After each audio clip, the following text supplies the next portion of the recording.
Avant de faire mon premier film, Pauline et François, j'ai travaillé dans le cinéma comme assistant et un peu comme régisseur. Je n'ai pas fait d'école, je suis autodidacte, voilà. Et j'ai travaillé pas mal avec Pascal Ferrand, c'était très agréable et très enrichissant pour moi, avant de faire donc mon premier long métrage. Et L'Ami est aujourd'hui mon deuxième film.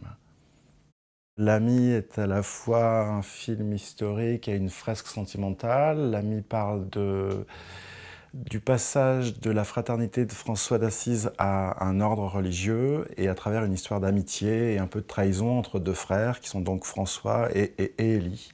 L'histoire de cet homme qui est devenu un saint est un peu notre histoire à nous tous puisqu'elle questionne le conflit qu'il peut y avoir entre l'idéal et le compromis et le besoin de reconnaissance de l'institution pour qu'en fait l'idéal perdure. Voilà. Alors ça paraît peut-être intellectuel, mais en fait non, c'est donc un film comme ça sur l'équilibre entre l'intuition et la raison, sur la nécessité et la liberté. C'est ce qui m'intéressait beaucoup dans ce projet précisément. Après, François d'Assise, c'est aussi quand même quelqu'un qui rêve, qui rêve une société fraternelle. C'est un film aussi sur la bonté, qui dans ce sens-là est un peu le prolongement du personnage de François dans Pauline et François, voilà, qui est quelqu'un qui permet à un autre de se libérer, un peu par la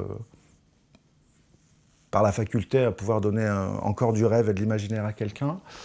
Voilà. C'est tous ces thèmes un peu entrecroisés qui me passionnaient, et en même temps sur un terreau extrêmement simple, vivant, sensible.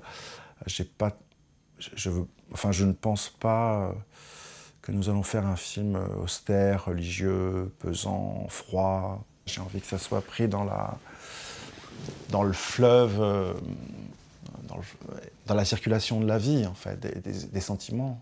Et pourquoi je suis allé vers François d'Assise? Parce que c'est un rêveur, un poète, un utopiste, et que quand bien même c'est finalement assez irréalisable, je trouve que de rêver une société fraternelle, c'est formidable.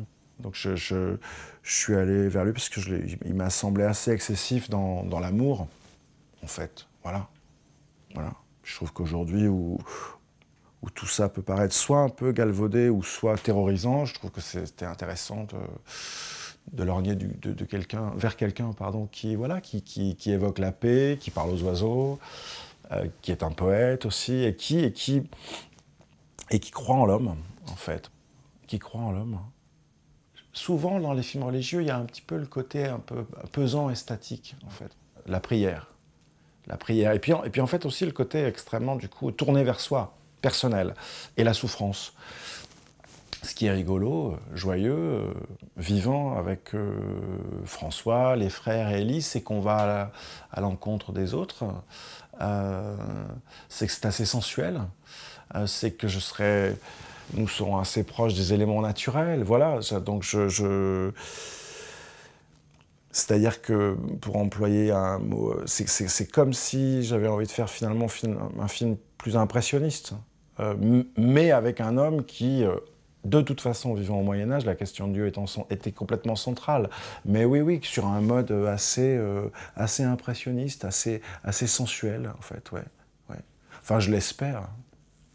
Voilà, voilà. Parce que la nature est extrêmement importante, on n'est pas du tout dans des monastères, on n'est pas dans des moines. Des fois, les gens font des confusions, et voilà, ils ont bien le droit.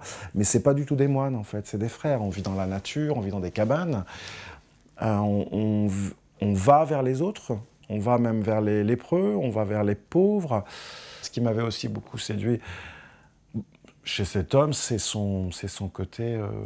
c'est quelqu'un qui s'offre au monde, qui s'offre aux éléments, qui s'offre un peu aux autres. Il s'offre tellement à tout qu'il en est devenu aveugle. C'est comme s'il avait vu presque trop de choses, cet homme-là. Il a été un peu brûlé.